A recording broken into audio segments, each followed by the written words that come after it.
What is up, everybody? Man, you ever have those days where like things just don't happen, right? I'll tell you, man. This is Sunday morning, Sunday service at Cutillo 23, Tony Jigsaw Cutillo, joining you for the next 30 minutes to talk some fantasy football. Obviously, we got the Sunday service going. We got all shows take you up till game time at 10:30. We're talking with John Jansen, Mark Chalmel. We're talking about best bets, and then 11:30, Victor Williams and Sean Brady's talking about all about birds on the bird brains. And I apologize for the technical difficulties in the beginning, had it going real fast, and now all of a sudden I had to redo everything and get it back to where it should be. So if anybody originally checked in and fell off, please check back in again. We'll get this going again. It's one of those days here, and it happens. That's all I gotta say is it happens. But I woke up feeling that special energy, man. That special energy I woke up and felt, and because it's game day. It is absolutely game day. If you're a fantasy football player, I'll tell you, you absolutely live for this. The weather is gorgeous last night. You had whether it be the fire pits going, whether it be the alcohol going, whether it be the music going. What's up, Trev? How you doing, buddy? As always, my man checking in. Little technical difficulties this morning, Trev, but that's okay. It's all good. I'm back, right? The little minute 40 got the test out of the way, and now I'm back. Talking a little fantasy, right? This is Fantasy Football Sunday where there is no Patriots game. There is no Patriots New England game, right? All right, we don't know what's going to go on with that. We already know the Steelers and Titans have been postponed. This is the issue on why fantasy is so unique. Not just the NFL, but fantasy. Fantasy football is very, very unique this year, obviously, because of everything that is going on, right? You are going to have this. Oh, look at this. Trevor's right off the bat. Mike Gesicki or Tyler Higbee. I'll tell you, man. Did you? Hey, Trevor. Let's just put this in perspective. Did you ever think in fantasy football right now we would be talking about Mike Gesicki or Tyler Higbee? Did you ever think about that? And that's what cracks me up, because that's the kind of year that we're talking about, right? That's the kind of year we're talking about when it comes to these two guys, right? Because these are guys we really wouldn't be asking. We're talking about, we're talking about Higbee, who had a tremendous week, right, against the Philadelphia Eagles, and he's playing the New York Giants, who are not very good at all, right? Are not very good, and the Rams seem to be clicking a little bit, right? The Rams seem to be clicking. So I like Higbee. I like some Mike Gesicki. I mean, he had one good week last week, right? And he shows that Fitzpatrick definitely likes to get on the ball. But he does have 20 targets over the first 3 games. But one of them, week 2, he had 11. So that was that big monster game. Without that monster game, though, Trev, he really does nothing for me. So I'd rather go with a guy with a legitimate offense. I'd rather go with Tyler Higbee. I think Higbee would be the guy I would start on my team, specifically because of that, right? Andrew checking in. What's up, Andrew? Happy Sunday, and let's go Birds. Yes, absolutely. Let's go Birds. We'll get into that. Remember, tune in 11:30. All about, with the Birds talk with Sean and Victor. They'll be talking Birds all morning. But listen, somebody hit me up and said, interesting question, right? He posed, do I start Jared Goff or do I start Joe Burrow? And I thought that was another interesting question, because listen, Joe Burrow has been a very, very consistent guy, right? Very, very consistent. He's the 9th ranked quarterback in fantasy football. So when you have a guy that's ranked 9th overall in the top 10, to me, he deserves to be a weekly start, right? To me, he deserves to be a weekly start. So I'm telling you right now, I'm saying that I would draft Joe Burrow right now. Joe Burrow, for me, okay, is an absolute weekly start. He has been phenomenal right now. Absolutely phenomenal. And again, you have to look at some of the weapons that they have in Cincinnati, and everybody's acting like, listen, Joe Burrow, listen, number one, he plays Jacksonville. Okay. Jacksonville can be beat pretty bad, right? But if you look at what Joe Burrow has been able to do, number one, he's completing his passes at 65% clip, which if you get anything above 65, you're doing really well. Okay. But the main thing for me is his average attempts. Joe Burrow is 46 attempts he's averaging per game. 46. That means he's throwing the ball a ton, right? He's throwing the ball a ton, and he only has one pick. Sure, he only has 5 touchdowns, but he still only has one pick, and he's showing some rushing ability as well. He's already rushed for 64 yards. All right, so he's showing the capability of getting out of the pocket. Listen, he has been a consistent 20 across the board, and his floor could be 30 to 35. So if you can get a quarterback in this league, okay, listen, we can compare him right now to Drew Brees. Right? We can compare him right now to Drew Brees. Drew Brees is taking a major step back, right? He's taking a major step back. Drew Brees, what is happening to him right now, okay, is you're showing a natural regression. You're showing a regression when you get to a certain age. Okay, this is what happens when you're Drew Brees. And unfortunately, you have to start making that connection on, is it time for me to let go? Now, obviously, NFL-wise, he's a Hall of Fame NFL quarterback. I will argue anybody on that. But what I will tell you is, fantasy-wise, I'm not trusting Drew Brees. Okay, I'm not trusting. I'd rather start guys like Joe Burrow. I'd actually look at starting a guy like Matt Stafford instead of Drew Brees. So that's where I'm leaning when we come to the quarterback position. Now, couple quarterbacks I want to talk about this week. Nick Foles, right? Nick Foles, and I'm not a Nicky Six guy, right? Never was a Nicky Six guy. I still think this is his element, right? He comes in, right? Comes in to save the day. Here comes Nick. Everybody's happy, right? And at the end of the day, is he going to put up big numbers? Now, a lot of things in the offseason projections were predicated on Nick Foles being that starting quarterback, right? A lot of it was, let's go right now.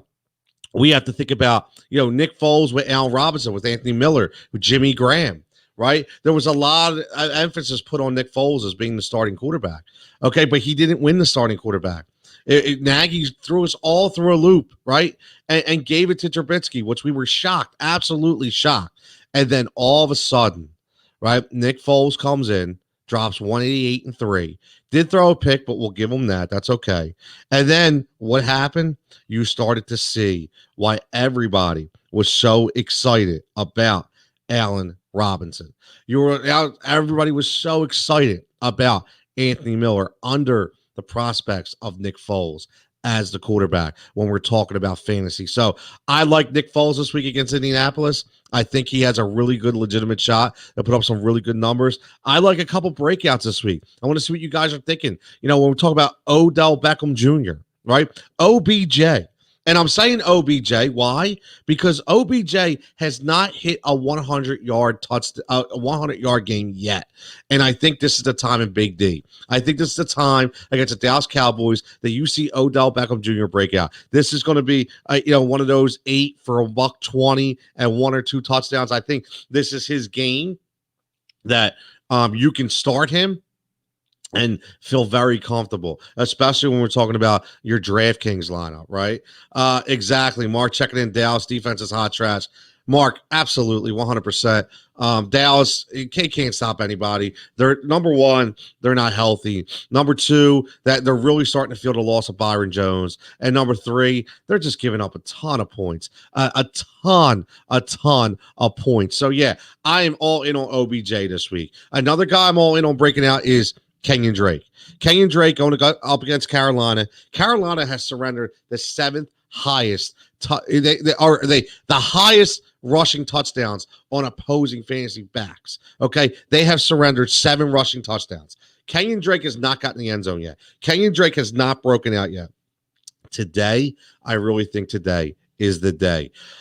Kirk Cousins, I have no faith in Kirk Cousins. Just going down my takes for this week. I'm not a big fan of Kirk Cousins. I think he had a stretch last year. Now, if Justin Jefferson can turn into that legitimate receiver, if they can get Kyle Rudolph back into the mix, but this is a run-first offense. This is an offense where it's going to be Dalvin Cook and everybody else. So even with Adam Thielen starting to progress a little bit, I have no faith in Kirk Cousins. I don't. I know this is a game where it's a pick'em game, right, between them and Houston. I mean, listen, 2 0-3 teams. We don't know what's going to happen. But Kirk Cousins, I have no faith in. I'm sorry. I like Cooper Kupp a lot this week. I like Cooper Kupp. He had a really, really good week last week. He's showing that rapport again with Jared Goff. He's showing that, listen, is it I'm just saying, like, is it ironic that, is it a coincidence that after Woods gets paid, Cooper Kupp goes off to show, I'm the guy here. This is my team. I'm the wide receiver number one. And I really like Cooper Kupp. Listen, he's been a +8 the last 3 weeks. He goes up 8 points per week. So I am all in on Cooper Kupp. James Robinson.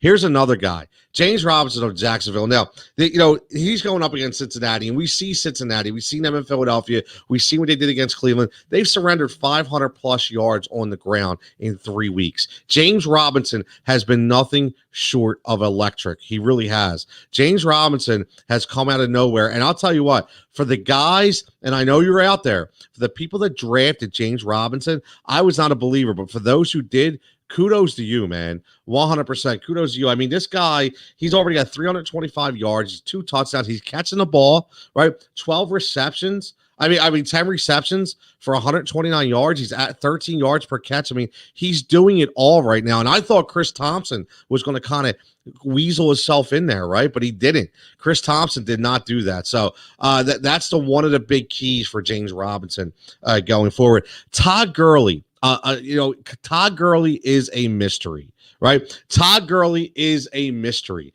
And again, I said this before. If he doesn't score last week, we're talking about a 7-point fantasy week. Todd Gurley has not done much at all. When we talk about an offense in Atlanta that has been really, really good. So I have no faith in Todd Gurley anymore. I really don't. I mean, listen, 4.0 yards per average. I mean, I just say 4 yards per average. I mean, listen, his career, okay, he 2015 is 4.8, 2018 is 4.9, 2017 4.7. He's averaging 1 full yard basically less than he has in the past. So he's showing that constant regression. And Brian Hill has shown that he can be very, very serviceable. And in an offense that's throwing the ball for 420 to 450 yards per game, Matt Ryan airing it out, okay, and with those injuries starting settling, you don't know how much, percentage-wise you're going to get week to week out of Russell Gage and Julio Jones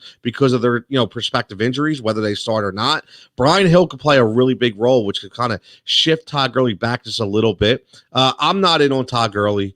Okay, he does nothing for me. Listen, again, 56, 61, and 80 were his first 3 games. He's averaging 15 carries a game. Okay, he's getting barely 0 targets. He's not involved at all. He's not. And if he hasn't scored a touchdown, he wouldn't even be fantasy relevant. So, again, they say maybe his knee's been bothering him a little bit, but I'm out. I cannot go in on Todd Gurley, okay? That's something that I've seen enough of. We've seen enough. Now, what's going on in Dallas is interesting when we talk about the wide receiver position. I'm curious to see what you guys think about that because there's 3 guys out there that could be fantasy superstars, right? And I did say 3 because CeeDee Lamb is there. And I cringe as a Philadelphia Eagle fan because every time I get to see CeeDee Lamb on the field, I know what could have been, what should have been, right? That should have been our guy. Amari Cooper, they're expecting against Cleveland to have a big week, okay? You see Michael Gallup last week finally get into the mix. Michael Gallup, for me, who I thought was going to be the number 1 receiver on this team, last week, 9 targets. That's up +4 from the previous 2 weeks. He only caught 5 passes in 2 weeks, caught 6 last week. He shows that big yard per average, right? It's 23.0. That's what we want to see in Michael Gallup. So I really think this is a week. This isn't Amari Cooper's week. This is Michael Gallup's week to show, in my opinion, that he is that number 1 guy. I really, really like Michael Gallup. I do. I think he's going to give Cleveland fits. He's going to be open early. He's going to be open often. And I think that Dallas is going to air this ball. It's just going to be a shootout. I think this is going to be a fantasy fun matchup for both of these teams combined. I really, really do. I think one of the most intriguing games to me is going to be the Washington-Baltimore game. Because I don't know what to expect. Baltimore really laid an egg against, Monday Night Football against the Kansas City Chiefs, and they really, really laid an egg, big time. I mean, it was a really poor performance. When you have Lamar Jackson throwing for under 75 yards, that's an issue. That's something that you really have to look at. That's something that you really have to be careful of. You do. You have to be cognizant of that going forward. Now, does that mean you don't start Lamar Jackson? No, not at all. But I think you have to look at his supporting cast and try to figure out what's going to happen. And Washington has a very good defense. They do. I actually put, as crazy as this is, I took Washington as an upset this week. I did. I think that's going to be a closer game than everybody thinks. And I think I'd be very, very, very interested to see what Lamar Jackson does, not only from an NFL standpoint, but from a fantasy standpoint as well. He really needs to get Hollywood Brown cooking, man. Hollywood Brown has not been the guy I think we all thought that he would be. Hollywood Brown has just not been that guy. He just hasn't. Okay. And I think he needs to really step up and step in if they're going to get some kind of sense of an aerial attack going. And that's something they have not been able to do. Listen, we all know about the postponements. We don't need to get into that. I think one of the interesting, players to me too has been T.Y. Hilton, who's kind of be silent. Where has T.Y. Hilton gone? Right? Obviously he comes back. He had an injury-riddled season last year. He comes back. You figure he's going to get Phillip Rivers. He's going to be the number one guy, obviously. Phillip Rivers is going to fall in line with him just like he did with Keenan Allen. And he just hasn't been the guy. I mean, you're talking, he only has 10 receptions in 3 weeks.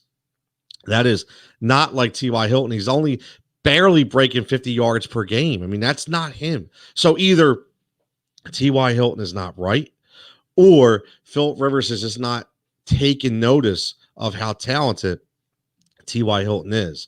And I think once he finds that out and they develop that rapport, again, he is going to be go. But just remember, here's the interesting saga.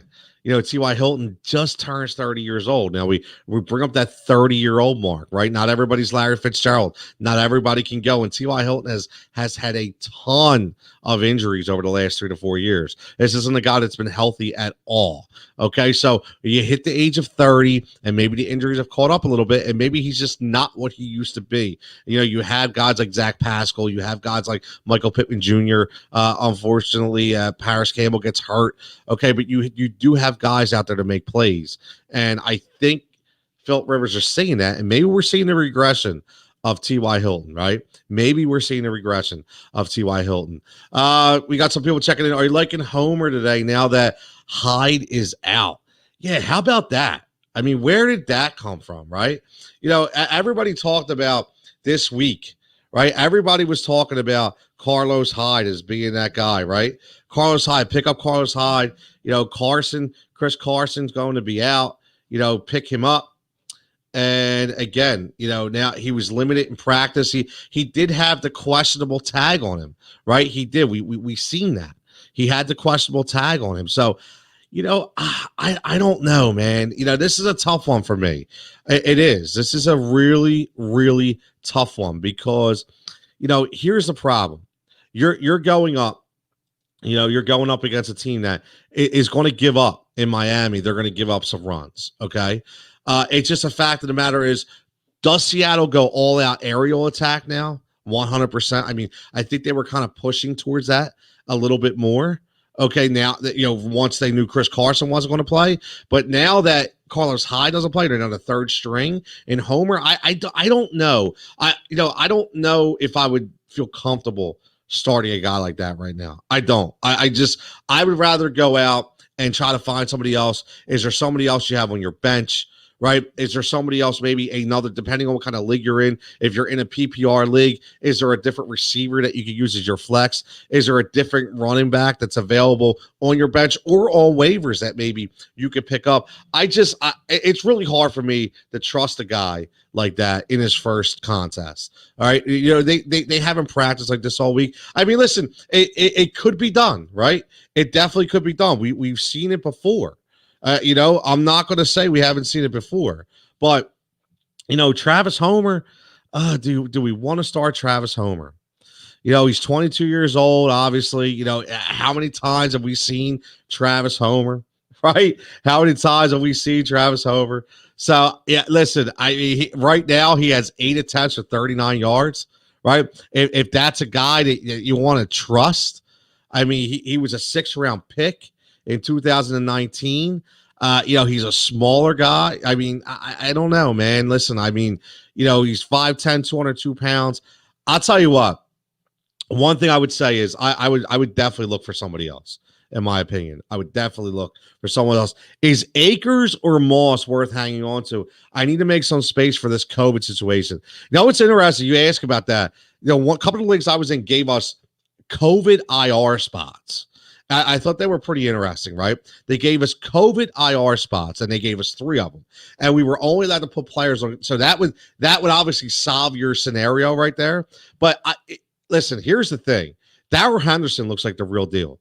Darrell Henderson is taking that job and showing that he is the guy. They've always liked Henderson. He's just never had that spot to get into because obviously they weren't sure what was going to go on this year. There's no more Todd Gurley, and then obviously they get the Cam Akers. And listen, there's so many different moving parts of that team, but Henderson looks really good, and they still really like Malcolm Brown. So you're in a spot right there at Cam Akers as like the third guy. Even if he's a second guy, there's always going to be that those people lingering around. I really like Moss. I like Moss a lot. I would hang on to Moss. I don't know if Devin Singletary is going to be 100% the guy, and even if he is, Moss is really going to get a lot of play. So if I had to get rid of one of those guys, especially seeing the way Buffalo's performed and the high-powered offense they have out there, I would personally, I would hold on to Moss. I would. I think they're both worth hanging on to just for the simple fact that they have opportunities. But I think if you had to make room and you have to make the tough decision of going against one of those guys, I would certainly decide to keep Moss instead of Akers. I really would. I want to go back real fast. And, Jay Sully checks in. Jay Sully 21-21. Are you liking Homer today? Now that Hyde is out. That, I'm starting to really think about that a little bit, Jay. I am because, Miami, this has the makings to be a very interesting game. I think this is going to be a really good game or a really bad game, honestly. I mean, we're talking about a total of 54. They expect a lot of points. A lot of points to be put up, right? They definitely do. So listen, Travis Homer, Carlos Hyde was already going to be a running back too. So maybe you take that opportunity, okay? Because Hyde was a legitimate starting option this week, right? Obviously, he's not the guy. The Dolphins have allowed 401 yards rushing against them and 5 touchdowns. If you think about it, 401 yards. The top team, the worst team, like the Cincinnati Bengals, has given up 500 plus yards. Okay, Carolina Panthers have surrendered 7 rushing touchdowns. They're not far from them, right? They're not far from them. Okay, so Hyde was probably going to get 20 plus carries. And again, this is a game. This is a game where could get out of hand. Russell Wilson could throw 3 quick touchdowns, and before you know it, Travis Homer could just be getting fed the rock most of the game. Okay, so the game could turn that way. So I'll tell you, maybe, you know what? Going back to that, if there's nobody else, it's really, I think I would start Homer today. I think I would take the shot. Myles Gaskin or Jerrick McKinnon? Here's a good question because Eric knows. I know Eric follows me. Okay, Eric knows I'm a Jerrick McKinnon guy, and we all know about the Philadelphia Eagles on defense, right? We all know about the Philadelphia Eagles on defense. And, Jerrick McKinnon has been able to take opportunities and make the best of them. They have eased them into the play, right? Okay, they really have. What McKinnon has been able to do, I think has been very special because of the injuries that he has taken on. I mean, 2 surgeries back to back is something that, listen, nobody really can just, you can't undervalue. Okay, you really can't undervalue the time and energy that it takes in a rehab to be able to come out. And Jerrick McKinnon was already paid, right? He was already paid. The thing is, week 1, week 2, he only got 3 attempts, right? So he bumps up to 14. They do have Jeff Wilson out there, okay, but he's so good in the passing game, and our linebackers absolutely stink. Okay, so I think Jerrick McKinnon is going to be a big problem. Okay, big problem when it comes to the passing game. Myles Gaskin, listen, he stepped up. We all thought it was going to be Jordan Howard. We all thought it was going to be Matt Breida. But Myles Gaskin finally gets the shot, this show, okay, that listen, this is seventh round draft pick, people. This is seventh round draft pick, right? But he's doing at least 22 carries last week, but he only had 3 yards per average, right? That's one of the biggest issues, but he did get 5 targets. He's showing he's catching the ball too. So this is an interesting dilemma, Eric. This is a very interesting dilemma. For me personally, I would start McKinnon. Okay, I would go with McKinnon because I just think that, I've seen Jerrick McKinnon. I've seen what he could do. Just 1 week of Myles Gaskin, it just doesn't turn me to the sense that even though they're playing against Seattle, who has shown their defense isn't what it used to be, I would have to go all in on Jerrick McKinnon today. I would. I think that's the start. I do. I really do. I think that is the guy. Here's the thing with fantasy football. You get that one big week, and a lot of people were talking about Justin Jefferson, right? Justin Jefferson had that big week. Justin Jefferson had it, and they said, what do we do this week? Do we start Justin Jefferson? What do we do? Is he, listen, he's not going to go 175 for 175 and 1. We know that. Can he have a good game? Sure.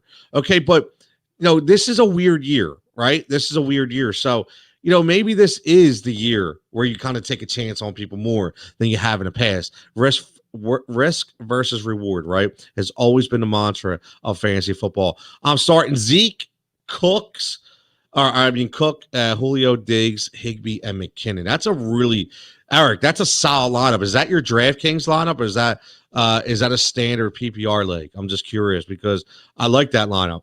I do. I'd be careful with Julio. I know he's practiced and they say he's okay, but I'll tell you what, he did too. And in week 2, he really burned me. He did not look good at all.